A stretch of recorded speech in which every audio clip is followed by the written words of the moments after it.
आप सभी को जय मसीह की द बाइबल पोर्शन में आपका स्वागत है।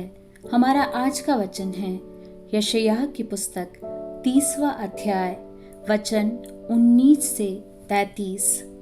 हे सियोन के लोगों, तुम यरूशलेम में बसे रहो, तुम फिर कभी न रोओगे।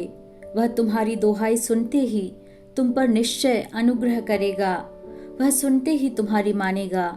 चाहे प्रभु तुम्हें विपत्ति की रोटी और दुख का जल भी दे, तो भी तुम्हारे उपदेशक फिर न छिपे, और तुम अपनी आंखों से अपने उपदेशकों को देखते रहोगे। जब कभी तुम दाहिने या बाईं ओर मुड़ने लगो, तो तुम्हारे पीछे से यह वचन तुम्हारे कानों में पड़ेगा, मार्ग यही है, इसी पर चलो।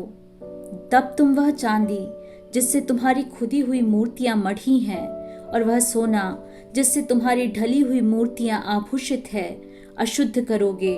तुम उनको मैले कुचले वस्त्र के समान फेंक दोगे और कहोगे, दूर हो। वह तुम्हारे लिए जल बरसाएगा कि तुम खेत में बीज बो सको, और भूमि की उपज भी उत्तम और बहुतायत से होगी। उस समय तुम्हारे जानवरों को लंबी चौड़ी चराई मिलेगी, और बैल और गधे जो तुम्हारी खेती के काम में आएंगे, वे सूप और डलिया से फटका हुआ स्वादिष्ट चारा खाएंगे। उस महासंहार के समय जब गुम्मट गिर पड़ेंगे, सब ऊंचे ऊंचे पहाड़ों और पहाड़ियों पर नालियां और सोते पाए जाएंगे। उस समय यहोवा अपनी प्रजा के लोगों का घाव बांधेगा और उनकी चोट को चंगा करेगा। तब चंद्रमा का प्रकाश सूर्य का सा और सूर्य का प्रकाश 7 गुना होगा, अर्थात सप्ताह भर का प्रकाश एक दिन में होगा। देखो, यहोवा दूर से चला आता है, उसका प्रकोप भड़क उठा है और धुएं का बादल उठ रहा है। उसके होठ क्रोध से भरे हुए और उसकी जीभ भस्म करने वाली आग के समान है। उसकी सांस ऐसी उमड़ने वाली नदी के समान है जो गले तक पहुंचती है। वह सब जातियों को नाश के सूप से फटकेगा और देश देश के लोगों को भटकाने के लिए उनके जबड़ों में लगाम लगाएगा। तब तुम पवित्र पर्वत की रात का सा गीत गाओगे, और जैसा लोग यहोवा के पर्वत की ओर उससे मिलने को, जो इस्राएल की चट्टान है, बांसुरी बजाते हुए जाते हैं, वैसे ही तुम्हारे मन में भी आनंद होगा।